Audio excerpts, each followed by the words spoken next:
Women of Welcome, joining you this afternoon from sunny Colorado. I hope you are good wherever you are. Today we're going to be talking about something incredibly important that happened last week, less than a week ago, were the deaths of two National Guardsmen in our nation's capital. And we need to talk about it because it happened with one of our Afghan allies, and this community has been advocating for Afghan allies. And so we're going to talk with Sean Driver, who is the president of Afghan Evac, and he's going to give us really kind of a breakdown of what happened in terms of his vetting, what happened in terms of the event, and what we really need to be thinking about and doing moving forward. So I'm going to ask them to join. They just joined on here, so give me 1 second to get him to join. He says he's unable to join. Let me see.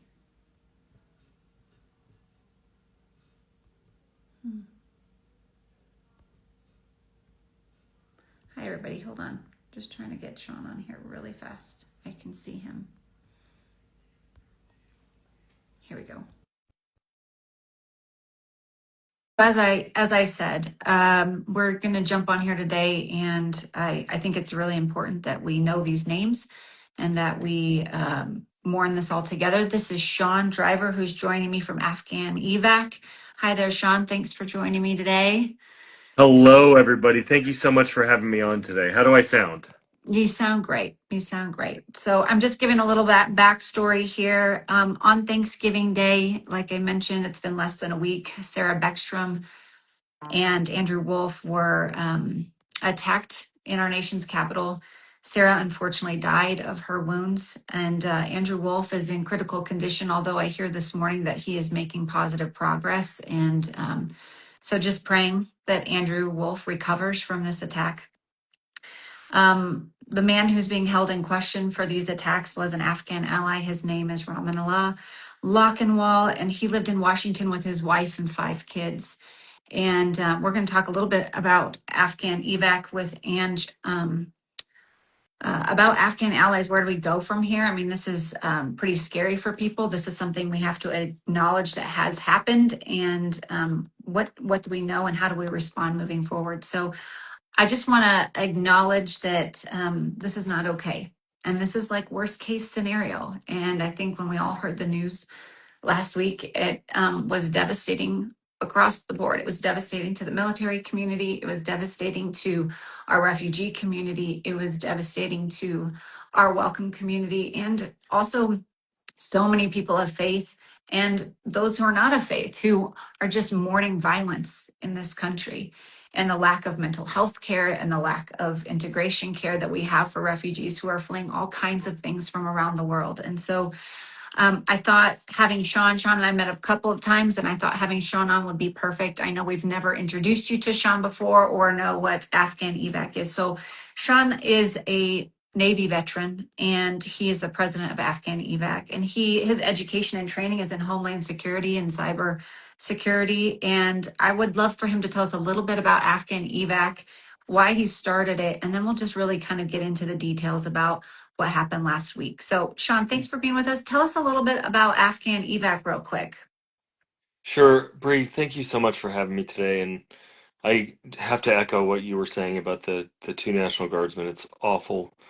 Um, the young woman who died, I can't imagine how her family must feel right now. And I'm so delighted to hear that Mr. Wolf is making progress. I served in the military for 12 years, and you don't get to pick your duty. Sometimes it's in Washington, D.C., and sometimes it's in Panama, and sometimes it's in Iraq or Afghanistan. Um, and you never want to hear that somebody was injured or killed in the line of duty. Um, Look, we started Afghan Evac because I was sitting right here, and I get a text message from a friend of mine that says, "Brother, I'm stuck on this mountain in Irgun. We're running out of ammunition. I think I'm going to die. Will you grant my last wish and help get my family back to San Diego?" Now, I didn't serve in Afghanistan. Mm. I served off the coast of Iraq. I served in the global war on drugs, off the Horn of Africa, the war on piracy. um, all of that. But I didn't serve in Afghanistan. However, my friend Lucky did. My friend Lucky was a interpreter there for several years for us, and he came here as an SIV. And thousands and thousands and thousands of veterans and frontline civilians and others who served in Afghanistan got calls like that. Brother, please help. Um, Lucky made it. While I was getting dropped into group chats and trying to help him, he was figuring out how to get back to Kabul where his wife and kids were. He stole a jingle truck. He talked his way through 10 Taliban checkpoints. He had earned a commercial driver's license here in our country and was able to drive the jingle truck because of that. Um, and we got him to Eagle Base. He got on a flight. He got on a helicopter to HKIA, and then I'm going to try to set my camera up here. And then he and his family made it back to San Diego. Um, Not everybody else was so lucky. And by the time he popped up and said, "Hey, brother, I'm here," we had already.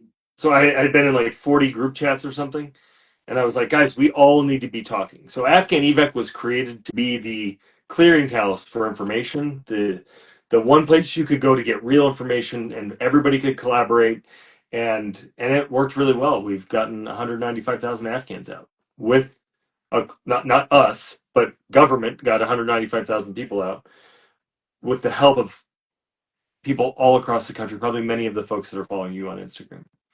So, I mean, that's relocating and resettling, helping, I mean, spearhead the resettlement of almost 200,000 Afghan allies. I mean, one of the things that, we is just how important it is to not forget our allies that worked with us in Afghanistan. What do we know? What do we know about this particular process in terms of welcoming through the special immigrant visa (SIVs)? What was the process in which the vetting in which Oh, these yeah. folks were brought over? Explain that a little bit. So for later on, your folks can go to afghanevac.org/vetting to see sort of how it all works for SIV, for refugees, for anybody that's coming in.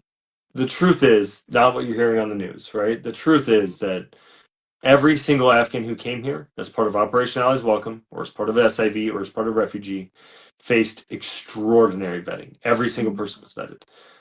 In the case of this guy, he would have been vetted for SIV after he arrived here, but he was vetted when he left Kabul. He was vetted when he started working for the CIA at age 15.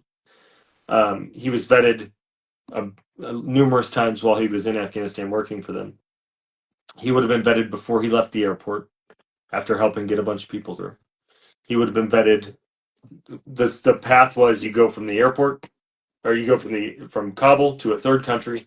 You had to go more medical screening, more vetting. There was COVID testing. There was all sorts of stuff happening, and then you would go to the United States after leaving that third country. Before you left that third country, you were fully vetted. While you were in the air, you were vetted by DHS, CBP, USCIS. When you landed, you were vetted by CBP again. Then you were released into a military base in the United States where you underwent even more vetting and security screening and so on and so forth. Then you would Okay, be so yeah. oh, go ahead, keep going. Then you would be released into the community on parole. Now, that's not how it normally works for SIV, right? For SIV, you normally have to wait to come here. But this big mass of people came. They were all super vetted. They were released into temporary statuses. So there were about 70,000 people here on a temporary status called parole for 2 years. They would have to do all their paperwork for asylum or SIV. In this guy's case, he went after both. He filed for SIV in April of 2025. Didn't hear back, or I'm sorry, in April of 2020, or August of 2022. Didn't hear back for a really long time. So in December of 2024, he applied for asylum, and he got both chief of mission approval for SIV and asylum both in April 2025. So the normal process, and he would have been vetted for both of those times and for re-parole before. The normal process for folks is that they apply through an email, they send in their application to NVC, the National Visa Center, and They gather all their documents, and NVC puts other documents together. Once they're documentarily complete, they go over to the Afghan SIV unit. I'm actually going to pull up my infographic here to make sure I don't miss anything on this SIV discussion. All right, so the applicant submits the application package, including a signed DS-157 petition, a copy of their ID badge, copy of their Tazkira, their employment certification letter, supervisor's recommendation, all the other paperwork to the Department of State's National Visa Center. That gets double checked, packaged up, and put into, it gets reviewed. They send that package over to the Afghan SIV unit for Chief of Mission review. Now, Chief of Mission review is the first major step. If you can get through that, you generally can get through the whole thing, right? So the Chief of Mission or their designee will then review the application, including the DS-157 petition. They make the decision whether or not to approve or deny based on eligibility, right? And eligibility is 1 year of service, positive recommendation letter, not a national security threat, contract validated, various other things. Com will then let NVC know their decision. Whether if the applicant is approved, they then get a KBL number. So if you're getting emails from people that say NVC SIV, that's their case number. That means they haven't been approved yet. That means they don't have Chief of Mission approval. But if you get something that says KBL, that indicates that they have Chief of Mission approval. NVC will then notify them of COM approval via a form called the I-797, and then they request all the documentation necessary for a visa interview. So these are civil documents, birth certificates, all sorts of things that you need for a visa interview. They'll submit that to NVC.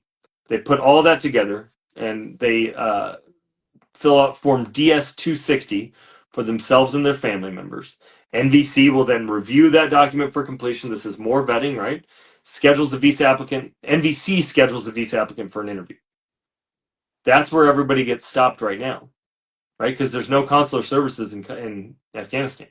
Right. So people either have to go to Pakistan or somewhere else.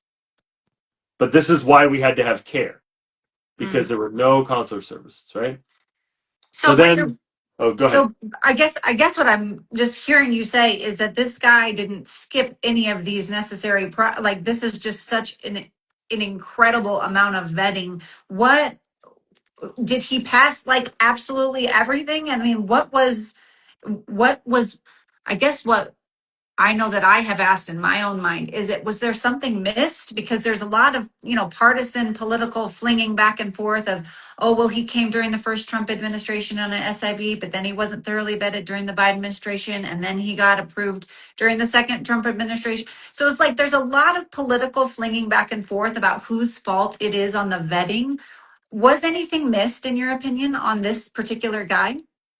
No, the current National Counterterrorism Center came out and said that he passed with flying colors on everything. So what do you think? What do you think happened? So I do think something was missed, though, but it wasn't on the vetting. What do you think it was? This guy, I've seen emails myself from January 2024 when people around him were trying to get him mental health support. I know that Rolling Stone is reporting that he was begging the CIA for help. Wow. Earlier this year. Wow. I don't think that this is a case where something was missed because of his heritage. I think this is a case just like we see with some veterans sometimes, right? We don't get the help that we need, and we do things that are horrific. Now, he has to be held accountable, just like the two veterans who committed mass shootings 13 hours apart in two different states in September. Yeah.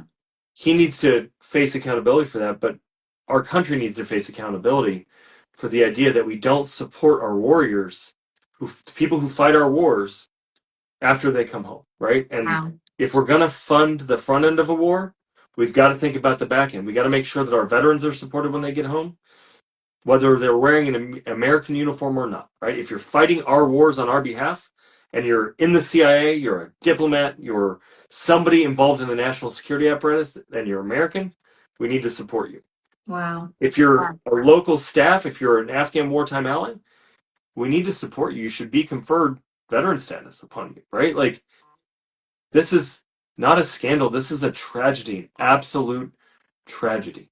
Yeah, it seems like a bigger, broader issue that just we struggle with as a nation, not necessarily in this doesn't sound like a vetting issue. It sounds like a integration and mental health challenge that our country just faces every time something Yeah. tragic like this happens. Let me ask you this. I mean, you obviously are in connection with lots of the Afghans who've been resettled here. What are you hearing from that community after the shooting? Oh, goodness. People are so scared. They're terrified. They are worried that they're going to get thrown out of our country, of their country, right? These folks are American now. They Mm, are, these are people who have believed in the idea of America when they were mhm, living in Afghanistan, put their lives on the line, or somebody in their family did. mhm. These are young Afghan girls who are going to school here, who are in college or high school and thriving. And if they get sent back, they're going to be forcibly married to the Taliban and shut away for the rest of their lives. I There's, mean, nobody on face value, whether this tragedy happened or not to Sarah and Andrew, I mean, nobody wants that. Nobody wants that. No American with wants that for any human being, but especially those who are allies from Afghanistan. So let let me ask you this, because there is a flurry of posts that talk about we need to ban all Muslims from coming to the U.S. They can't, they can't appropriately integrate. They can't appropriately, I don't like the word assimilate on for refugees. I think integration is a much better way of thinking about welcoming people into America and allowing them to have their culture and even their religious heritage, but also just integrate into what American life is and how we do life here. But what would be your response to folks who would say we need to ban all Muslims from coming and we need to deport those who are already here? You already mentioned a huge tragedy that would happen to Afghan families that would have to return. But what would you say to those who say that? I would say that they're dead ass wrong. And like I wish that we could count on the things that were coming from podiums from government right now. And I don't know the motivations, but it does seem like people are just trying to use this as a cudgel, a political talking point, when we all know that there's more nuance to that, right? And I mean, our country is founded upon freedom of religion, right? And everybody should be able to practice whatever their religion is and however they want to do it, as long as it's not hurting anybody else. Mhm. And I like, I grew up in going to Panama Baptist Church in Bakersfield, California, and I remember we were welcoming to all sorts of people, right? And I know that that's what the Bible tells us to do. That's, we take in the stranger. And I just think that, I mean, Ronald Reagan would be freaking out right now if he knew what what our government was doing. And I don't think that Stephen Miller's, this is like Stephen Miller's, like, he is so excited about this. And he's just been waiting for something like this to have some Muslim to blame. Laura Loomer too, right? We're getting attacked on the internet by Laura Loomer right now because we deign to support Muslims. Mhm. And it's just it when I look around right now, I don't recognize our country, especially faith leaders, people who are men and women of faith who are perpetuating this violent rhetoric of kicking people out because they're Muslim. That is not who we are as Americans. And I think it's silly, right? Like we want to accept persecuted Christians here too. Why would we not accept persecuted Muslims? These folks are being hunted down by their government, the Taliban. Um, Mhm. it just none of it makes sense until you get to the idea that, oh, they don't like them because of what they believe or what they look like. And I mean, what has probably changed, and tell me if I'm wrong, but for the reason why I'm in this work and the reason why you're in this work isn't because we were convinced to care about people. It's because we've had proximity to people, and that has changed everything. So I think that there's probably a lot of folks who claim they love Jesus, but then won't love the Muslim neighbor. and Hmm. therefore they don't get close to Muslim neighbors and people who have Islamic beliefs, and so they think everything is an extremism. Well, there's extremism in Christianity, there's Yeah. extremism for every religion. But if you're proximate to Muslim people, you know there's some of the most deeply giving, caring, and peaceful people. That's not to say there aren't aspects of different religions that, when taken to the extremes, even in Christianity, that perpetuate evil and things that are incompatible with the flourishing of human beings and neighbors in America. But all that to say is so many of the big, huge fears get placed in a broad brush on Hmm. entire communities. I mean, I wouldn't want someone to think that I was a Christian nationalist who was Yeah. perpetuating all these ideas that were harmful or hurtful, and because I love Jesus. This is about, in my personal opinion, this is about proximity. And when you lack proximity, then you lack the compassion and the empathy. You lack that personal nature of loving your neighbor who is different than you.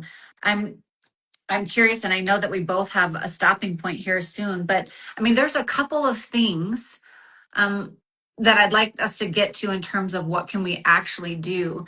But I mean, what would you say in terms of, I mean, I'm just like deeply grieved because it's the action of one man and thousands of families in the Afghan community are now going to be blamed and are being blamed for it because there's a complete stop on SIVs right now. There's a complete stoppage of processing refugees. There's a complete stoppage of green card interviews and legal permanent resident interviews. I mean, it's like everything has been grinded to a halt because of the actions of one man who passed every vetting that we possibly could give this person and fought alongside some of our top agents, and he was crying out for mental health. That does not excuse anything. What it means is that this isn't what it all Yeah. seems to appear or is being told.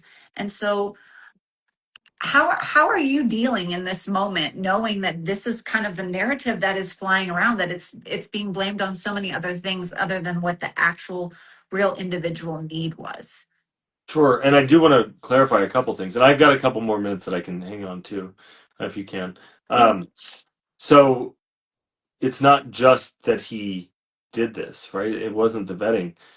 It's also there's other aggravating factors here. The government shut down a bunch of the domestic security programs that were meant to catch these sorts of things.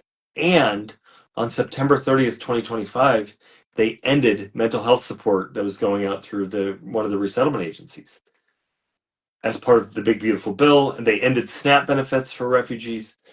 This population has just been taking it on the chin over and over and over and over again, and they ended the mental health support. So I think to me it's starting to feel like they might be trying to push people towards this action, and that's just awful, right? We need to be taking care of people.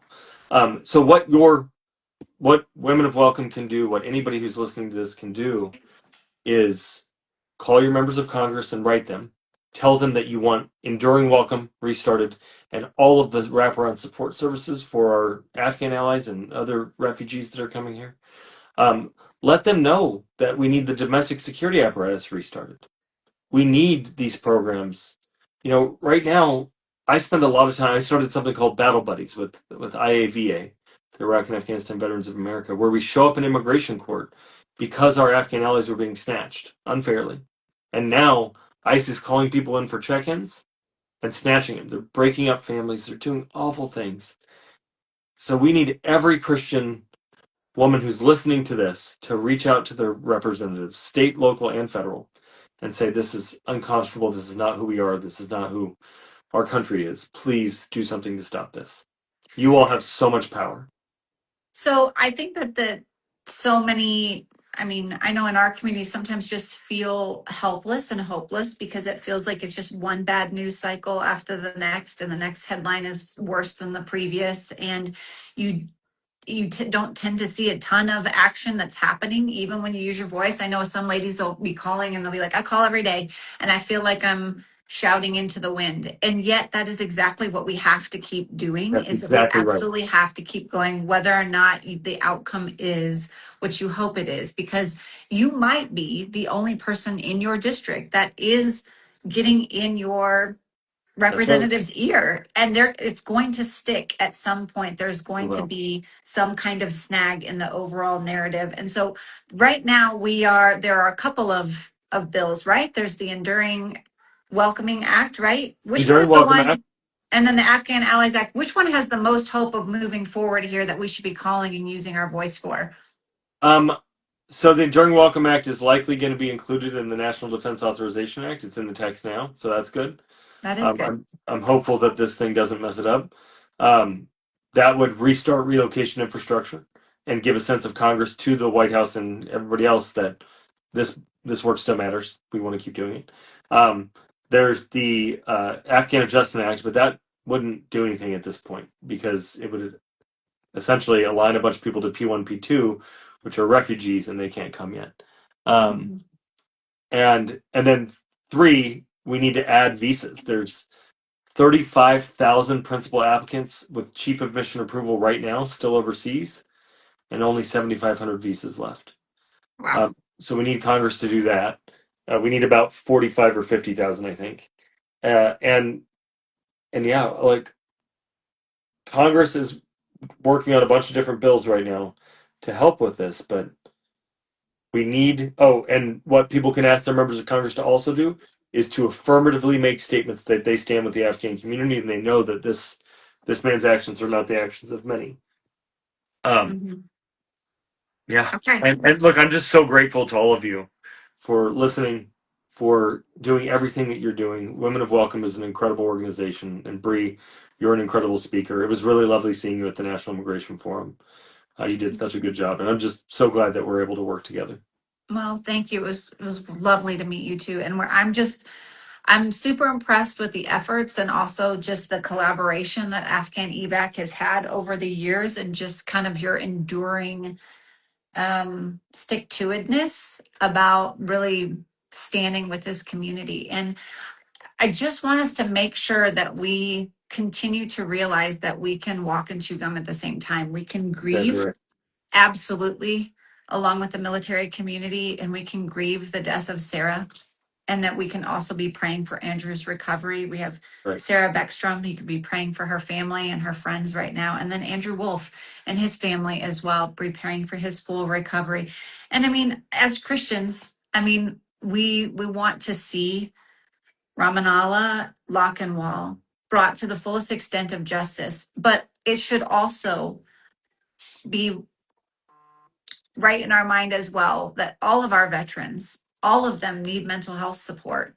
And this, again, as John was mentioning, is there's so much more to this story, and that he should be brought to the fullest extent of the law, but that also everybody needs these supports, and these were taken away and they need to be reinstated. So Right. I have written down three things that us ladies could be advocating for. And if you type allies in the comments, you're going to be connected to our advocacy page about Afghans.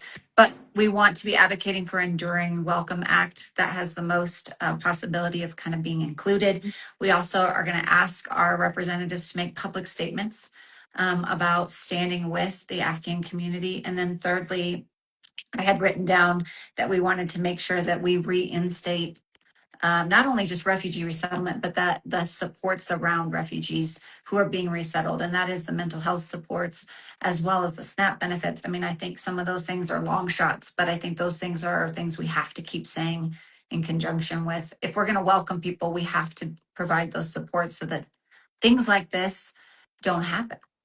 Right. That's right. Right. Right. Thank you so much, Sean. I'm sure we'll have you on again, because I'm sure there'll be more to talk about, especially if Enduring Welcome actually does get signed into law. That would be wonderful.